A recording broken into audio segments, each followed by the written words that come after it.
If you want to stay motivated on a given endeavour, then we're going to cover one of the most effective ways to achieve this using the locus rule. The locus rule focuses on shaping our locus of control, focusing on our internal locus of control as opposed to external, something we'll delve deeper into during the course of this video.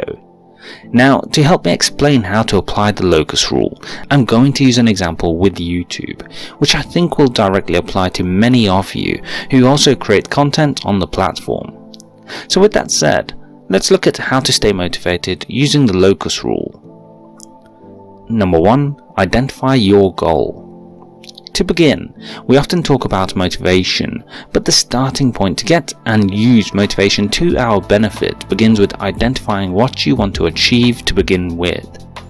This means to identify your goal, initially at a high level purpose on why you're beginning to start this journey, and then individual goals you intend to hit to make this a reality. Let's take YouTube as an example.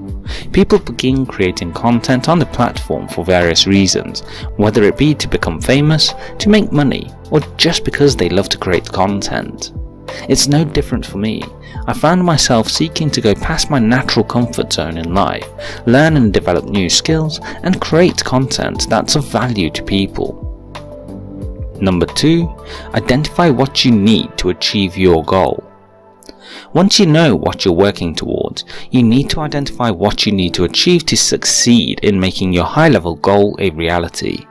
Another way to look at this, consider the milestones you need to reach to get closer to that goal, which can provide guidance on the direction you need to take.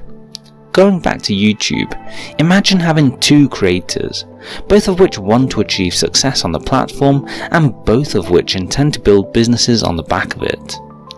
While both have the same end goal, the path they choose to get there might vary significantly, as while one might hope for millions of views to make great income off AdSense, another might want to funnel traffic from YouTube to services they offer, so it's vital to identify this. Number 3. Identify variables in your control. So now you've got your goal and a path to get there. The next step is to identify variables that will help you reach that goal and which ones you can control. This is where the locus rule and the internal and external locus of control come into play. As you see, studies have shown that when people feel that they can control results, they feel more motivated to reach them. So at this step, it's vital to identify what it is you can control, or do, to try and help you hit your targets that will help you to reach your goal. In the case of YouTube, this would be to follow best practices, to engage in communities, to share your content in places you know you can, and so forth.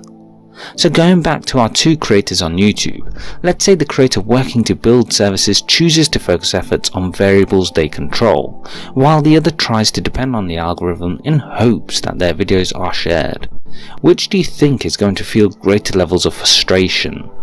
It's going to be the latter, because as creators we have no control over which videos the algorithm picks up, so many times our efforts feel in vain, even if we follow best practices. Therefore, it's important to focus on the next step. Number 4. Create a plan focused on controllable variables. Let's keep with our 2 YouTubers for the moment. One chooses to focus on variables they can control, whereas the other chooses to try and depend on the algorithm. Now we know the latter can only do a limited number of actions to gain exposure, which are to follow best practices, to do what the algorithm likes, and post their videos. If videos fail to perform, they lose motivation as they feel frustration, again caused by the fact that we can't control what the algorithm will push. However, the creator who focuses on their internal locus of control, or the variables they have control over, can always try to continue taking action to grow, such as finding more places and people to share content with, adjusting content to better meet the needs of their audience, and following an upload schedule. However, to meet this need to take action, it's vital to set up a plan, such as planning content to meet needs, ensuring quality control, and publishing steps to upload and share content, helping you then to Number 5. Action on controlled variables. The final and most critical step is to take action to follow through, as what you'll often find is that when you take action on what you can control, you'll get feedback, positive or negative, that you can then build on. For our YouTube creator who set out their plans, this is amazing, because with them focusing on their internal locus of control, they use this feedback to build on what works and amend in areas where it doesn't. Slowly, but consistently, taking steps to grow. For the YouTube creator who focuses on external locus of control, such as the algorithm pushing content, they don't have control over their success. The fact is, out of the two YouTubers, in times of difficulty, only the one that applies the locus rule is likely to stay motivated, making them significantly more likely to continue to achieve their goal. Were you previously aware of the locus rule? Let me know in the comments section below. Please like, share and subscribe as we help you live life on your terms.